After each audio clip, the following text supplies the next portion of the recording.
Coupled oscillator के बारे में हमने पढ़ा था कि हमारे पास सिंपल दो ऑसिलेटर होते हैं, उनको हम एक स्प्रिंग की हेल्प से आपस में अटैच कर देते हैं, तो एक को धक्का दो तो दूसरे को भी धक्का लगता है। कपल्ड का मतलब यही होता है कि हमने दोनों को कपल किया हुआ, बांधा हुआ है। अगर एक को भी आप एनर्जी देते हैं तो वो एनर्जी दूसरे को भी ट्रांसफर होती है, उसी को हम कपलिंग भी बोलते हैं। तो इसमें नेक्स्ट जो हमने करना है वो हमारे पास mathematical analysis for exchange of energy. Exchange of energy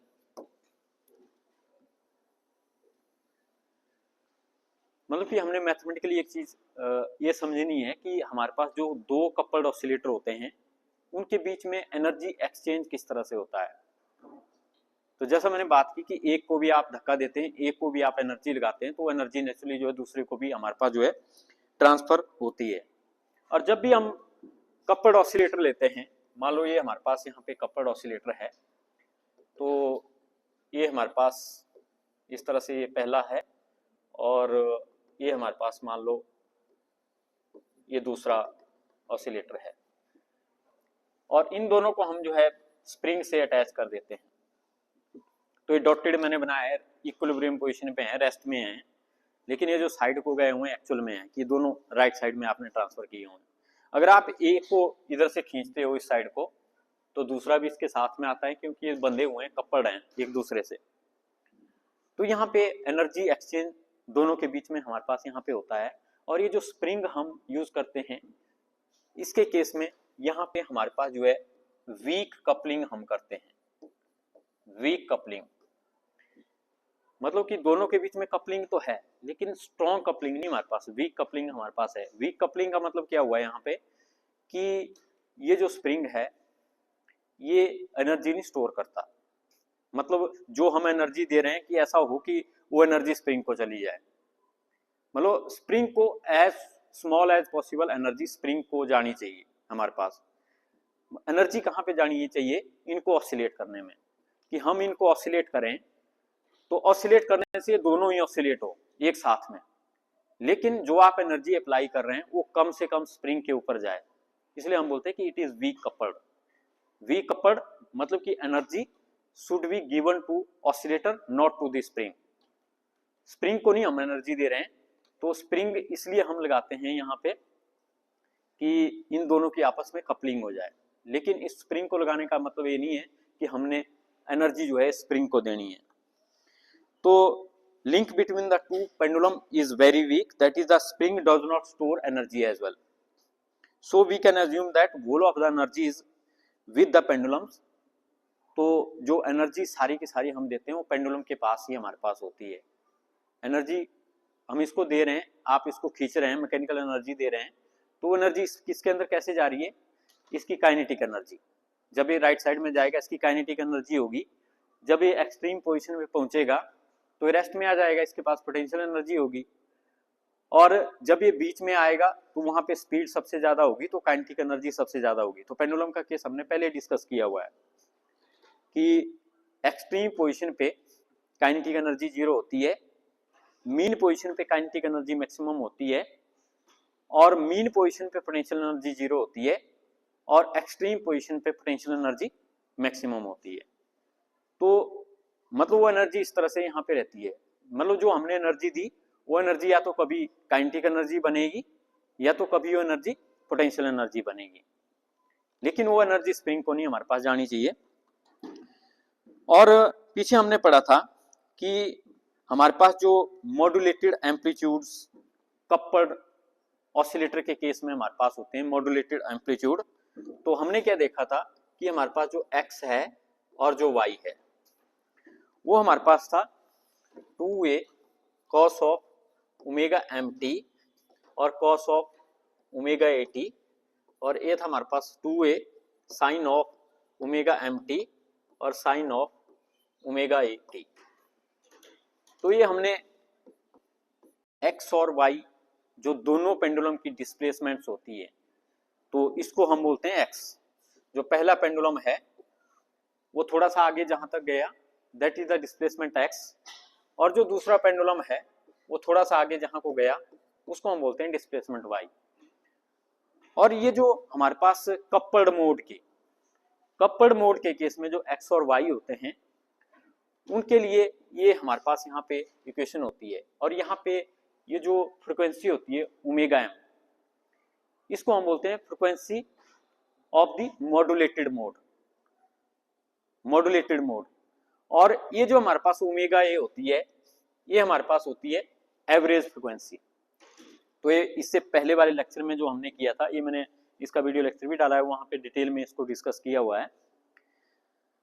तो एक्स और वाई की वैल्यू हमने वहां पे निकाली थी इन द कपल्ड मोड, कि जब आपने अगर सिंगल ऑसिलेटर आप देख रहे हैं, तो सिंगल ऑसिलेटर देख रहे हैं तो उस केस में तो आपको डिस्प्लेसमेंट पता है एक्स है, लेकिन जब आपने इनको जोड़ा हुआ है, कपल किया हुआ दोनों को, तो उस केस में हमारे पास जो एक्स है वो सिंगल एक्स जो हमारे पास डिस्प्लेसमेंट वो नहीं होता, कपल्ड मोड का इस एक्स पे फर्क पड़ता है, और ये एक्स हमारे पास जो है इतना यहाँ पे बनता है। उसी तरह से वाई भी कपल्ड मोड के केस में हमारे पास यहाँ पे बनता है। और ये जो हमारे पास यहाँ पे टर्म होती है दोनों, इसको हम एम्पलीट्यूड बोलते हैं। तो आपको पता है कि कपल्ड ऑसिलेटर भी हार्मोनिक ऑसिलेशन करता है। तो हार्मोनिक ऑसिलेशन का क्या होता है, एक उसका एम्पलीट्यूड होता है और साथ में कॉस या साइन फंक्शन होता है। आपने देखा हुआ है कि हार्मोनिक ऑसिलेशन क्या होती है, that varies in the form of sine और cosine function, x equal to a cos of theta या a cos of omega t plus phi, उसको हम हार्मोनिक ऑसिलेशन बोलते हैं। तो अगर हम यहाँ पे भी कपल्ड मोड के केस में इन डिस्प्लेसमेंट को देखें तो ये भी हमारे पास जो है हार्मोनिक ऑसिलेशन की तरह होगी, जिसमें कि a वाला हमारे पास जो है एम्पलीट्यूड होगा और a हमारे पास यहाँ पे कॉस और साइन फंक्शन हमारे पास है। तो इसलिए हम क्या बोल सकते हैं कि इस केस में जो मॉड्यूलेटेड एम्पलीट्यूड हमारे पास हैं, इनको हम यहाँ पे एम्पलीट्यूड नहीं बोलेंगे, इनको हम बोलेंगे मॉड्यूलेटेड एम्पलीट्यूड्स। और मॉड्यूलेशन क्या होती है, मॉड्यूलेशन होता है हमारे पास दो चीजों को मिक्स करना। जैसे आपने पढ़ा हुआ कि आपके पास पहले रेडियो सिग्नल ट्रांसमिट होते थे, तो उसमें हम दो वेव को मिक्स करते थे, एक हमारे पास सिग्नल होता था, एक हमारे पास कैरियर वेव होती थी।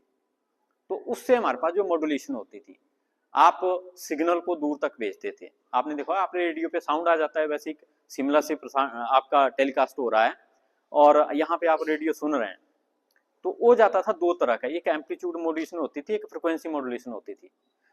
तो एम्पलीट्यूड मॉड्यूलेशन में हमारे पास एम्पलीट्यूड वेरी करता था और फ्रिक्वेंसी मॉड्यूलेशन में हमारे पास जो फ्रिक्वेंसी थी उसको हम मॉड्यूलेट करते थे।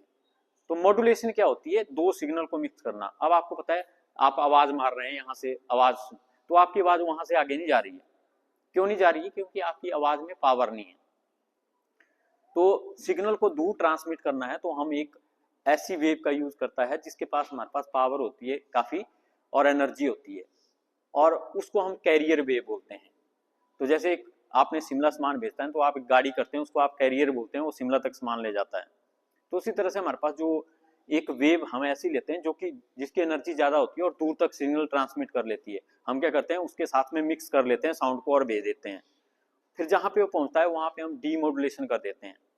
डीमॉड्यूलेशन कर देते हैं, हम क्या करते हैं जो वॉइस सिग्नल भेजा हुआ उसको अलग कर देते हैं और जो कैरियर वेव है वो आपकी अलग हो जाती है। तो वहां पे आपके रेडियो में वो डीमॉड्यूलेशन हो जाती थी, डीमॉड्यूलेशन आपके रेडियो में हो जाती थी। और मॉड्यूलेशन कहाँ से होती थी, शिमला से होती थी।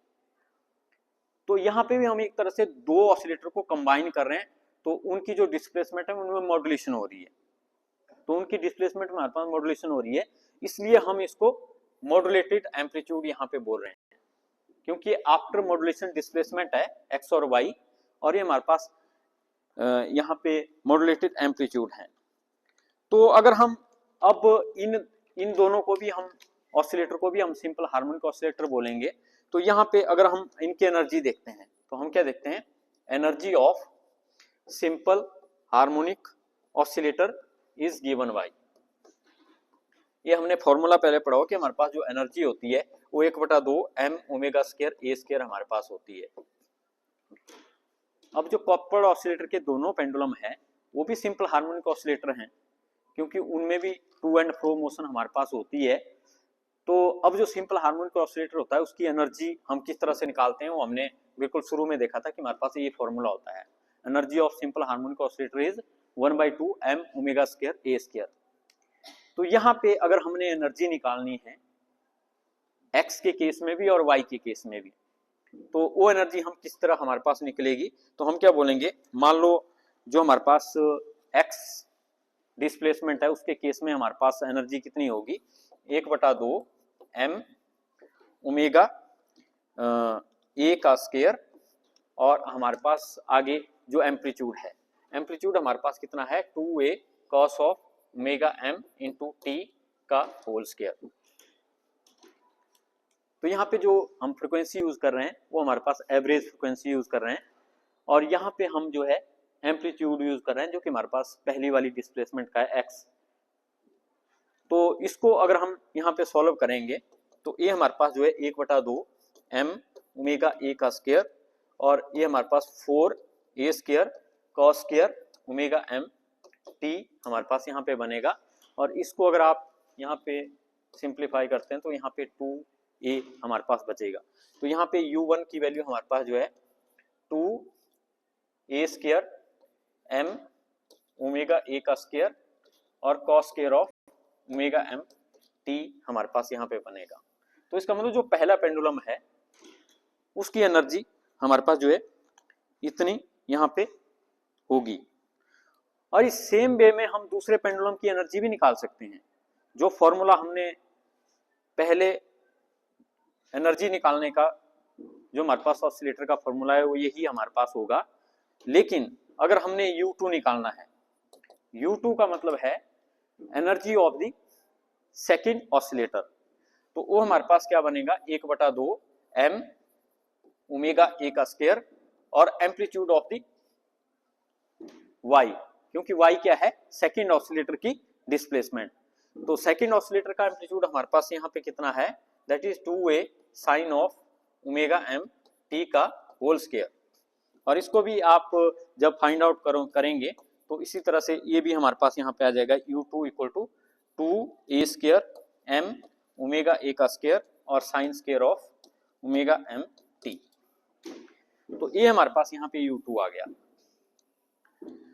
तो इसलिए हम क्या बोलेंगे कि पहले ऑसिलेटर की एनर्जी और दूसरे ऑसिलेटर की एनर्जी कपल्ड मोड में हमारे पास जो है यहाँ पे इतनी आपकी जो है आ जाएगी। तो इससे हमें क्या पता चलता है U1 और U2 से कि U1 और U2 वेरी होते रहते हैं। आपको पता है कि अगर आप देखो यहाँ पे cos square omega m t है और cos वेरी करता है टाइम के हिसाब से, cos square omega m t। तो cos फंक्शन मैक्सिमम कब होता है, जब 0 पे, और मिनिमम कब होता है हमारे पास 90 पे। उसी तरह से साइन आपका 0 पे होता है और 90 पे मैक्सिमम होता है। तो मतलब t जैसे जैसे चेंज होगा तो साइन और कोसाइन भी चेंज होंगे।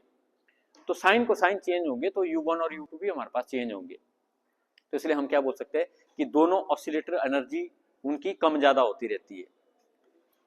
लेकिन अगर आप टोटल एनर्जी की बात यहाँ पे करते हैं, तो अगर हम टोटल एनर्जी की बात अगर करें तो total energy will be sum of U1 and U2।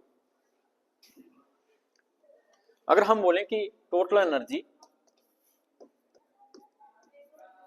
की बात करें जिसको कि हम U बोलें, तो वो हमारे पास कितनी होगी U1 प्लस U2। मतलब कि जो कपल्ड ऑसिलेटर है जुड़ा हुआ है, हमने उसकी टोटल एनर्जी निकालनी है। हमने एक पेंडुलम की निकालनी है, हमने दूसरे की नहीं निकालनी है, हमने दोनों की निकालनी है इकट्ठी। तो वो हमारे पास क्या होगा, energy of the first pendulum, energy of the second pendulum, वो हमारे पास कितनी होगी, आप इन दोनों को ऐड करेंगे तो दोनों केस में 2a square m omega square 2a square m omega square, ये तो कॉमन है दोनों में।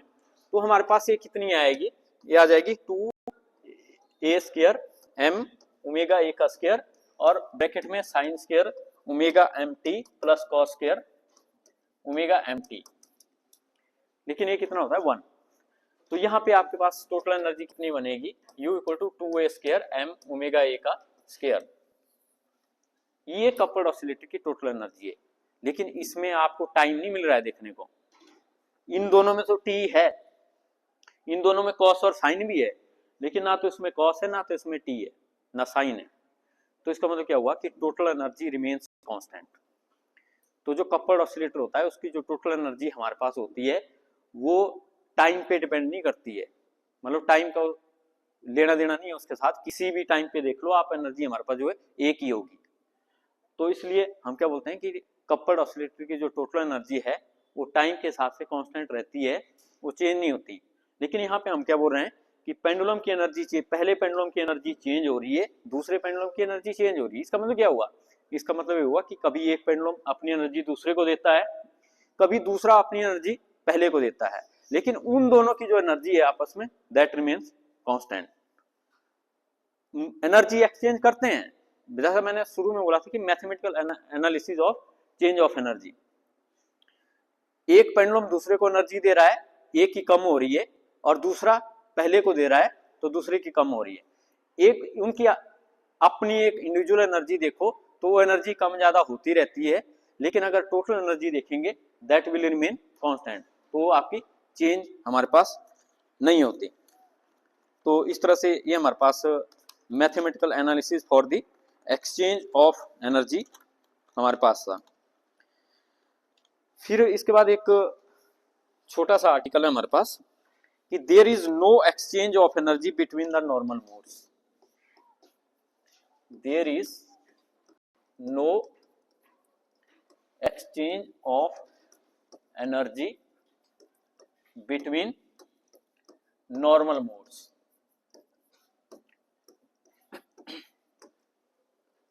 कि जो ऑसिलेटर के कपल्ड ऑसिलेटर के नॉर्मल मोड्स होते हैं उनके बीच में एनर्जी एक्सचेंज नहीं होता हमारे पास। ऑसिलेटर जो पेंडुलम की बात की मैंने, ऑसिलेटर की बात की, उनके बीच में एनर्जी एक्सचेंज होता है, लेकिन ये है नॉर्मल मोड्स।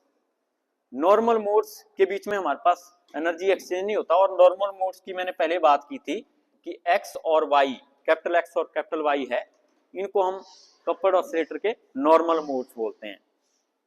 कैपिटल एक्स और कैपिटल वाई को हम ऑसिलेटर के नॉर्मल मोड्स बोलते हैं। और अगर आपको ध्यान होगा तो x प्लस वाई हमारे पास जो होता है इसको हम कैपिटल एक्स बोलते हैं, और कैपिटल वाई हमारे पास क्या होता है, ये हमारे पास x माइनस वाई होता है। तो स्मॉल x प्लस वाई इसको हम कैपिटल एक्स बोलते हैं, और स्मॉल x माइनस वाई इसको हम कैपिटल वाई बोलते हैं। तो ये जो कैपिटल एक्स और कैपिटल वाई होते हैं इनको हम नॉर्मल मोड बोलते हैं, क्योंकि बुक में इन्होंने दोबारा दिया हुआ है आगे वाले पोर्शन में, दोबारा मैं इसको अच्छे से एक्सप्लेन करूंगा। तो x and y are known as the normal modes, बोलता है इन दोनों के बीच में एनर्जी एक्सचेंज नहीं करता है। अगर मैं इन दोनों के बीच में एनर्जी एक्सचेंज की बात करूं तो इन दोनों के बीच में एनर्जी एक्सचेंज नहीं होता x मोड और y मोड के बीच में। और x मोड और y मोड का अगर आपको याद होगा तो ये हमारे पास x हमने निकाला था 2a cos of omega 1t minus five 1, और y हमने निकाला था 2a cos of omega 2t minus of five 2। तो ये हमने x कैपिटल x और कैपिटल y की वैल्यू बुक में निकाली थी, जो कि आपकी बुक में पेज नंबर 124 पे पीछे था कि हमने x को कैलकुलेट किया था जब हमने मॉड्यूलेशन की थी, जो दोनों पेंडुलम आपने अटैच किया और कैपिटल x की वैल्यू निकाली, कैपिटल y की वैल्यू निकाली, तो वहां पे ये वैल्यू हमने निकाली थी। तो बताए अगर यहाँ पे हम नॉर्मल कोऑर्डिनेट देखते हैं तो नॉर्मल कोऑर्डिनेट है हमारे पास यहाँ पे x और y, और इन नॉर्मल कोऑर्डिनेट का अगर हम एम्पलीट्यूड देखते हैं तो इनका एम्पलीट्यूड है हमारे पास इतना यहाँ पे। तो ये क्या हुआ, ये एक तरह से हार्मोनिक ऑसिलेशन हमारे पास हो गई। क्यों? क्योंकि इसके साथ में कॉस है और एम्पलीट्यूड है, कॉस है और एम्पलीट्यूड है। और अगर मैंने इन दोनों मोड की एनर्जी निकालनी है, मान लो पहले मोड की एनर्जी निकालनी है, वो है हमारे पास ux, तो वो हमारे पास वही फॉर्मूला जो हमने पहले लगाया था 1/2 m omega square a square, यही फॉर्मूला हम एनर्जी निकालने के लिए यहाँ पे यूज करेंगे, क्योंकि हमारे पास एम्पलीट्यूड है, हमारे पास एम्पलीट्यूड है। तो हम क्या बोलेंगे कि ux is the energy of the x mode which is equal to 1/2 m a square m omega square a square. लेकिन a कौन सा लेंगे हम, जो x मोड का एम्पलीट्यूड है, और x मोड का एम्पलीट्यूड कितना है 2a, तो ये हमारे पास कितना आएगा m ओमेगा स्क्वायर और 2a का स्क्वायर। और इसको जब हम ओपन करेंगे तो ये हमारे पास यहाँ पे बनेगा 2m ओमेगा 1 का स्क्वायर और a स्क्वायर। तो यहाँ पे ओमेगा 1 हमें लेना पड़ेगा क्योंकि ये हमारे पास होगी frequency of the x mode. तो ये हमारे पास यहाँ पे x मोड के केस में एनर्जी हमारे पास बनी। और अगर यहाँ पे मैं u y करूं तो इसी तरह से यही फॉर्मूला मैं y मोड के लिए भी यूज कर सकता हूं। तो ओमेगा 2 का स्क्वायर a y का स्क्वायर, तो ये हमारे पास बनेगा 1/2 m ओमेगा 2 का स्क्वायर, और ये भी हमारे पास 2a ही है, 2a का स्क्वायर। दोनों का एम्पलीट्यूड x मोड का और y मोड का देखो तो ये हमारे पास 2a ही है। तो यहाँ पे इधर भी हम जो है 2a इसको पुट करेंगे तो ये भी हमारे पास यही बनेगा 2m ओमेगा 2 का स्क्वायर और a का स्क्वायर। तो ये हमारे पास यहाँ पे x मोड की एनर्जी और y मोड की एनर्जी बनी। तो ये होगी x मोड की एनर्जी, ये होगी y मोड की एनर्जी। और इन दोनों एनर्जी को ही आप देखो अगर, तो यहाँ पे हमें एक इंफॉर्मेशन मिलती है कि ये दोनों ही टाइम पे नहीं डिपेंड करते हैं, ये दोनों ही टाइम पे नहीं डिपेंड करते हैं। x मोड की एनर्जी और y मोड की energy does not depend upon time. इसका मतलब क्या हुआ कि ये दोनों कांस्टेंट रहते हैं टाइम के हिसाब से। अब दोनों ही कांस्टेंट हैं तो इसका मतलब ये किसी को एनर्जी नहीं दे रहे हैं अपनी, इनकी एनर्जी जो है फिक्स है। अगर किसी की एनर्जी हमारे पास जो है चेंज हो रही है उसका मतलब कि अपनी एनर्जी लूज कर रहा है, किसी दूसरे को दे रहा है। लेकिन यहाँ पे इन दोनों की एनर्जी कांस्टेंट है, इनकी एनर्जी में टाइम के हिसाब से कोई चेंज नहीं होता, तो इनकी एनर्जी कांस्टेंट रहती है टाइम के हिसाब से, मतलब ये एनर्जी नहीं देते। तो इसलिए हम क्या बोलते हैं कि जो x मोड है और y मोड है इनके बीच में कोई भी एनर्जी एक्सचेंज नहीं होता टाइम के हिसाब से, क्योंकि इनकी एनर्जी टाइम के हिसाब से कांस्टेंट है।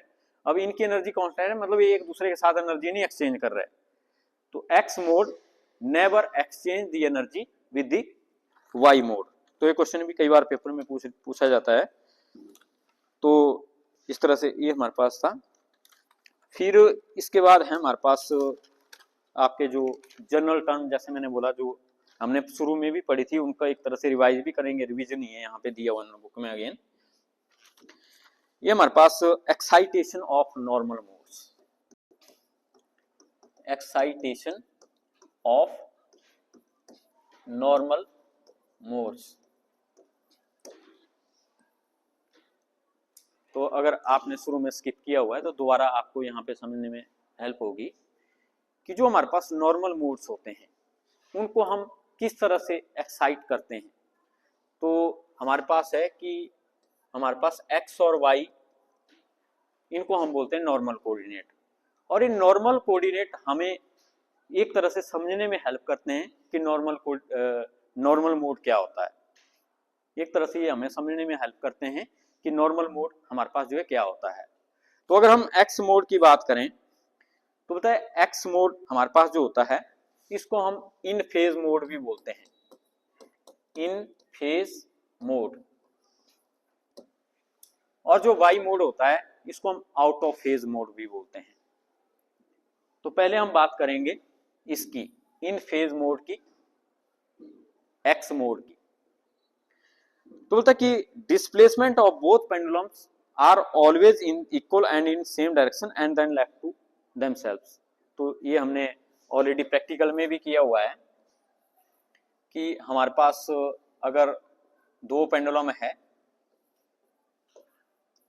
अगर हम उनको इस तरह से एक ही साइड को ले जाते हैं और उनकी डिस्प्लेसमेंट करते हैं, इनके बीच में जो हमारे पास कपलिंग रहेगी वो स्प्रिंग के थ्रू रहेगी जो कि वीक कपलिंग होगी। तो बोलता है कि x नॉर्मल मोड के केस में हमारे पास इसकी डिस्प्लेसमेंट x होती है और इसकी डिस्प्लेसमेंट अगर y होती है। तो बोलता है कि इस x नॉर्मल मोड में या इन फेज मोड में दोनों की ही डिस्प्लेसमेंट पर हमारे पास जो है बराबर होती है, दोनों की ही डिस्प्लेसमेंट हमारे पास जो बराबर होती है। पहले तो हमने बोला था कि एक की x डिस्प्लेसमेंट होगी, एक की y की डिस्प्लेसमेंट होगी। तो यहाँ पे ये जो हमारे पास स्प्रिंग है, ये बहुत वीक कपलिंग हमारे पास होती है, तो ए एक्स ए से आगे जाता है तो वाई भी हमारे पास जो ए से आगे जाता है। तो इसलिए हम क्या बोलते हैं कि displacement of both the pendulums are always equal and in the same direction. जब हम एक को एक साइड ले जाते हैं और दूसरा भी उसके साथ में जाता है, आप उनको छोड़ते हैं, वो इक्वल डिस्प्लेसमेंट से जाते हैं, तो इसके बाद ये दोनों ही जो है ऑसिलेट करते हैं, दोनों ऑसिलेट करते हैं। इसको हम इन फेज मोड बोलते हैं। इन फेज मोड का मतलब क्या हुआ कि इनकी जो डायरेक्शन हमारे पास होती है दोनों की, वो सेम डायरेक्शन होती है। जितना यहां से आप इसको ले जाएंगे इसका फेज होगा, जितना आप इसको यहां से ले जाएंगे इसका जितना फेज होगा। तो दोनों के हमारे पास जो फेज है वो लगभग बराबर ही होते हैं जब ये आपके ऑसिलेट करते हैं। तो इसलिए हम इसको इन फेज मोड यहाँ पे बोलते हैं कि इकट्ठे दोनों जो है एक ही साइड में, डायरेक्शन दोनों की मूवमेंट की जो है एक साइड रहती है, इसको हम इन फेज मोड बोलते हैं। और इसको हम एक्साइट किस तरह से करते हैं, मैंने बता दिया कि हमने दोनों को इक्वल डिस्प्लेसमेंट से एक साइड को, राइट साइड को आप ले गए और फिर आपने छोड़ना है इनको, तो उसको हम एक्साइटेशन ऑफ एक्स मोड बोलते हैं। एक्साइट करने का मतलब होता है किसी चीज को आपने एनर्जी देनी, एक्साइटेशन का मतलब होता है किसी चीज को एनर्जी देनी। तो इसको एनर्जी हम किस तरह से दे सकते हैं, आप इसको खींच के, आपने इसको खींच के एनर्जी दे दी, फिर ये क्या करेगा, ऑसिलेट करेगा। मतलब कभी काइनेटिक एनर्जी में चेंज होगी, कभी पोटेंशियल एनर्जी में चेंज होगी, लेकिन एनर्जी इसके पास रहेगी। लेकिन यहाँ पे हम डैम्पिंग की बात नहीं कर रहे अभी, डैम्पिंग में एनर्जी लॉस होता है, लेकिन हम यहाँ पे एक जनरल केस डिस्कस कर रहे हैं जो कि विदाउट डैम्पिंग है, कि आपने इसको एनर्जी दे दी, फिर ये कभी काइनेटिक एनर्जी में चेंज होगा, इसकी एनर्जी कभी पोटेंशियल एनर्जी में हमारे पास चेंज होगी। तो इसको हम excitation of in phase mode बोलते हैं। और इसके बाद हमारे पास जो नेक्स्ट मोड है वो हमारे पास वाई मोड, इसको हम आउट ऑफ फेज मोड भी बोलते हैं, आउट ऑफ फेज मोड। तो आउट ऑफ फेज में मोड में हम एक्साइटेशन कैसे करते हैं, अगर हम एक्साइटेशन की बात करें तो बोलता है कि displacement of both a pendulum is always equal in magnitude but in opposite in direction. तो हमने कैसे करना है इसकी एक्साइटेशन को, तो इन फेज मोड की हमने देख ली एक्साइटेशन, लेकिन आउट ऑफ फेज मोड की हम कैसे करेंगे। हम क्या करेंगे कि दो पेंडुलम ले लेंगे, यहाँ पे एक आपने मान लो ये पेंडुलम ले लिया और ये दूसरा पेंडुलम ले लिया, ये आपके इक्विलिब्रियम पोजीशन में है, बिल्कुल आराम से नीचे को हैंग है। तो हम क्या करेंगे, इस पेंडुलम को लेफ्ट साइड में ले जाएंगे ए डिस्टेंस से, और इस पेंडुलम को हम इक्वल डिस्प्लेसमेंट ए से ही ले जाएंगे इस साइड में। तो ए हम इधर को ले गए और यहां हम इधर को ले गए। Displacement of both the pendulum is equal, A की भी ए है, ए की भी ए है, इक्वल है लेकिन अपोजिट डायरेक्शन में। एक अगर राइट को ले जा रहे हैं हम, दूसरा हम जो है लेफ्ट में ले जाएंगे, जैसा आप प्रैक्टिकल में किया हुआ है कि दोनों को अपोजिट डायरेक्शन में, और फिर हम छोड़ देते हैं। तो फिर क्या करता है, ये ऑसिलेट करता है हमारे पास। तो इनके बीच में स्प्रिंग भी हमारे पास रहता है, जो मैंने नहीं बनाया हुआ है यहाँ पे। कपल तभी बनेगा अगर स्प्रिंग है, बीच में आपको जो दोनों को जोड़ना पड़ेगा, या तो स्ट्रिंग से या तो स्प्रिंग से, तो तभी ये हमारे पास ऑसिलेट होते हैं। तो इन दोनों के बीच में हमारे पास यहाँ पे स्प्रिंग भी आपका रहेगा।